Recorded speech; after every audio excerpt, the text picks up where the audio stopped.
Hi and welcome to today's live. Today we are talking all about crystals. So we're just going to start at the beginning and we're going to talk about how do you choose a crystal. In fact, you might think that you're choosing a crystal according to what you need or what you think you need or just because you like it, but in fact that crystal is actually choosing you because it knows what you need. So that crystal actually chooses you and invites itself into your home.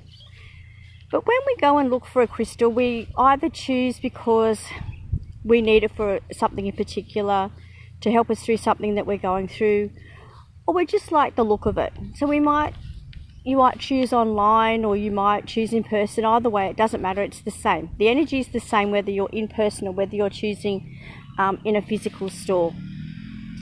So the choice, you might pick them up and you feel them. So if you're going to be choosing in person, pick them up in most people will use their left hand, but you pick them up in your non-dominant hand because that's the hand that receives the energy, the non-dominant hand. So for most people it's the left hand. So pick them up and that's how you just get a feel for the energy and feel which is the right one for you.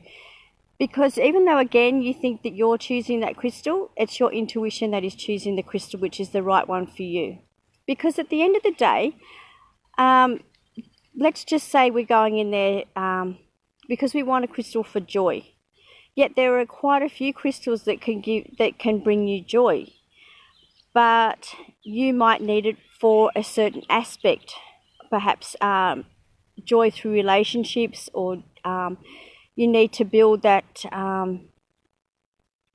self-compassion with yourself. In order to find joy, you need to even let yourself go a little bit and put yourself out there for self-esteem or self-confidence.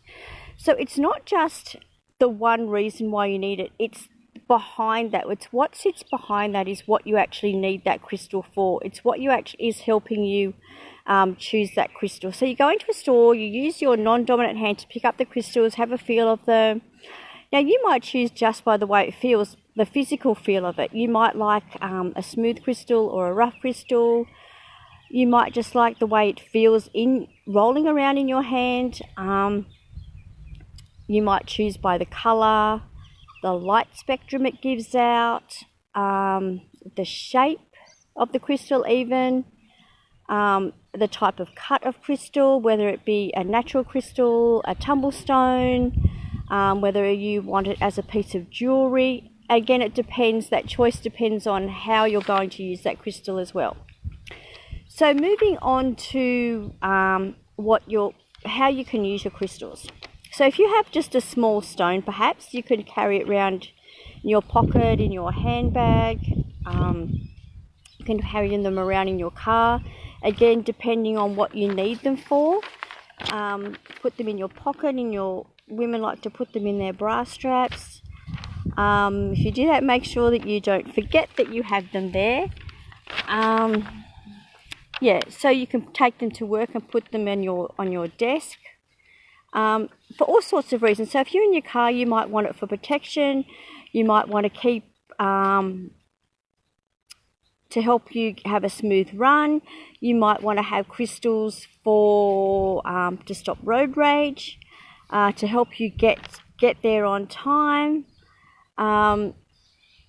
anything like that. And at work, you might want to have it for a productive day. You might want to have crystals there to stop with the EMFs. You might want to put crystals at work to help with workplace relations, communication, anything. You can use crystals during meditation, whether you lay them on your body, around your body, just hold them in your hands. Crystals and a crystal grid, because you're using multiple stones, and not just multiple stones, but multiple varieties of stones and multiple numbers of the one stone. And those crystals have all been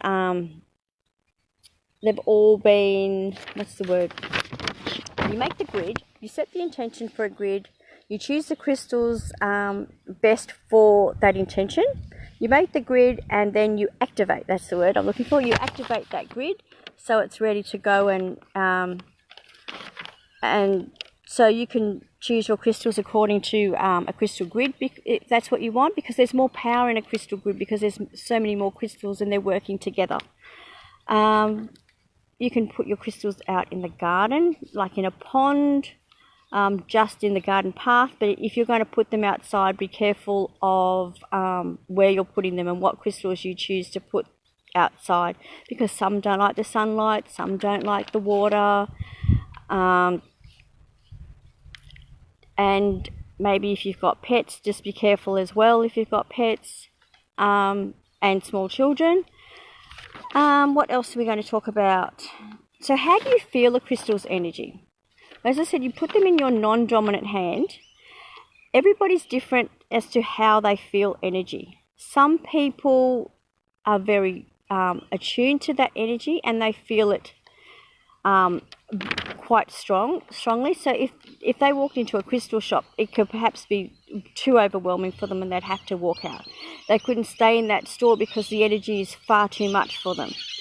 And yet there's somebody else could walk into that crystal shop and yet on a physical level they feel absolutely nothing. Either way, it doesn't mean that those crystals are not working. It just means that you're not as sensitive to the vibration. And it's just a different way of receiving. There's no right or wrong way of how you receive that crystal's energy. But we set an intention when we have a crystal for it to work, and we have faith that it will, because a crystal emits frequency, it emits vibration, and it raises our vibration up. It raises our frequency up to meet its frequency and vibration. It will never lower itself to ours. So where our energy is invited up to meet theirs. What else? Cleansing crystals. So cleansing crystals, they can be a multitude of different ways. Depends on your time frame, your space, where you are, and perhaps even the number of crystals that you want to put out. So we put our crystals out. We've cleansed our crystals because even if we're not using them, they are still absorbing energy. They absorb energy just sitting wherever they are. Whether they're in a little box or in a little bag, packed away, whatever, they will still absorb the energy of whatever it is that's around it, whether you're walking past all the time or whether you're using the crystals even. So the simplest way would be to put them out in the moonlight, or you could put them out in the sunlight, again being careful of what crystals you can and can't put out into the sun, because some will crack, they will fade, they will break. Not necessarily the first time, but with time they can. And the same if you have them inside, if you have a fireplace inside, or even too close to the air conditioning, because again it's that heat that can cause them to crack or fade or change colour, or even if this happens, their vibration and frequency will remain the same. They just won't look the same pretty as you'd like them to be. So putting them out in the moonlight is good. I always put mine outside under my veranda. And I put them close to the edge so they will still get the moonlight that comes underneath, and any morning sun is good too, because it's not in the direct sunlight. So it's still getting those bathing properties. Put them out on a full moon or a new moon is best, because that's the stronger moon energy, but any time is fine.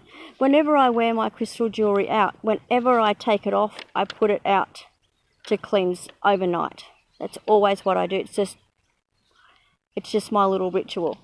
But you can wash them in water or salt water, again being mindful that's not all can go in water. You can choose to bury them in the earth for 24 hours, bury them in flowers, flower petals for 24 hours, rice for 24 hours, Himalayan salt,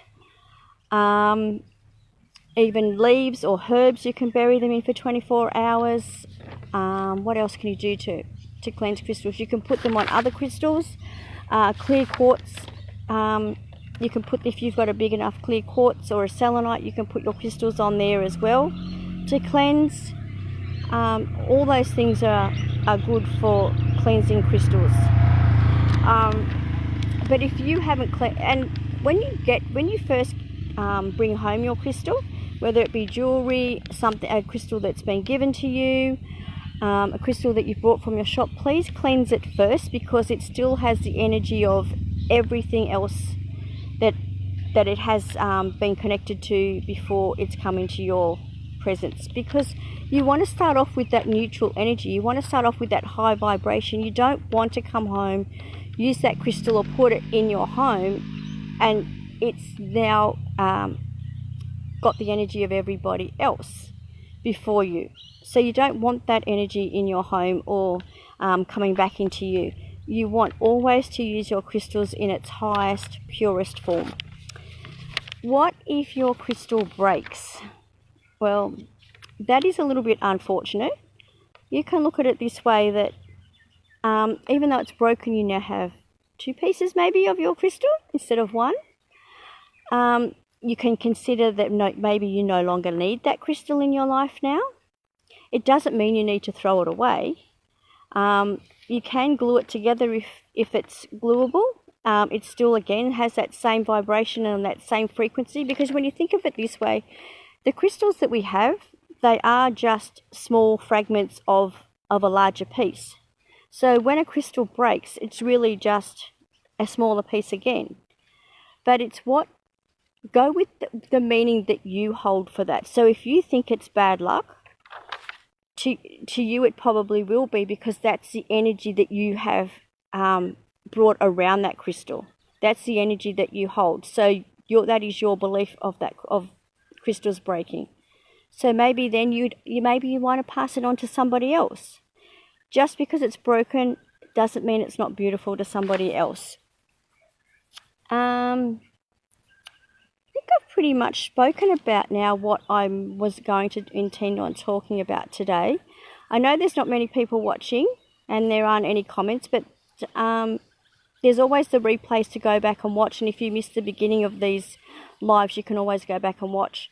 I do have a little freebie for you today, and it's a little download which I'm going to put the link to in the comments, where you can go to my website and download a little freebie on what crystals that you can't put into water. So that's my little gift for you today. Just give me 5 minutes after this to put that link in the comments, and please feel free to go ahead, share that link with anybody you think might want to know what crystals not to put into water. And when I say not to put into water, whether that's bathing in water, like for cleansing, whether it's rainwater, whether it's if they're jewelry, being mindful not to wear them in the bath or the shower. And again, even though this is a list of what not to put into water, a few drops may not hurt, but it is just a guide, and it is better to be safe than sorry, especially if it's a crystal that's really precious to you, or you've paid a lot of money for it. We want to take care of them because they're our precious little healing stones. So thank you for watching today, and I look forward to speaking to you tomorrow, and I think we're going to talk again about past lives. I'm not sure what we're going to talk about past lives on tomorrow, but if you have anything particular that you want me to talk about on past lives tomorrow, just put it in this post here, and I'll go through those questions and I will talk about them tomorrow. Thank you for your comments, Angela and Lydia, and I look forward to seeing you all again tomorrow. Thank you. Bye.